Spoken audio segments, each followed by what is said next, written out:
നിങ്ങൾ എല്ലാവരും ഒരു റിയാലിറ്റി അക്സെപ്റ്റ് ചെയ്യണം. പോലീസിനും ഈ സൊസൈറ്റിയിലെ നല്ലൊരു ശതമാനം ആളുകൾക്കും ഈ കേസിന്റെ സത്യാവസ്ഥ എന്താണെന്ന് നന്നായിട്ട് അറിയാം.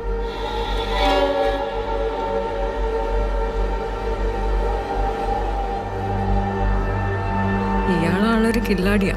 ചുമ്മാതാണോ പോലീസുകാർ പോലും ചൊല്ലു പറഞ്ഞത്? ജോർജോട്ടി തന്നെയല്ലേ പറഞ്ഞത്, പ്രശ്നങ്ങളൊക്കെ തീർന്നു, ഇനി പേടിക്കാനൊന്നുമില്ലെന്ന്.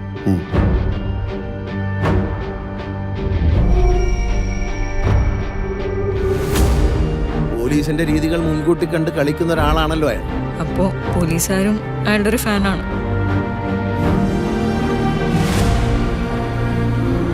പിന്നെ ആ ജോർജ് കുട്ടി ആളൊരു കുറുക്കനാണ്.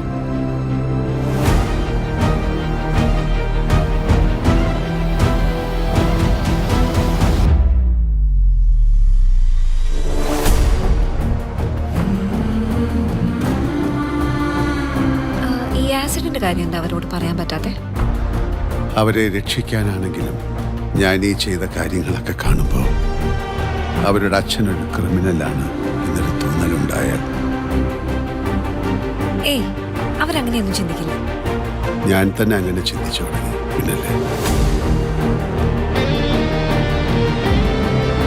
സർ, ഇപ്പോഴല്ലേ നമ്മുടെ പ്രസക്തി. മീഡിയ ഇൻവെസ്റ്റിഗേഷനിലൂടെ ജീവൻ വെച്ച് തെളിയിക്കപ്പെട്ട എന്തോരം കേസുകളുണ്ട് സർ. അവരാരാണെന്ന് മനസ്സിലാക്കാൻ എന്തെങ്കിലും സൂചന തരാൻ പറ്റുമോ? I want his full file on my desk as soon as possible.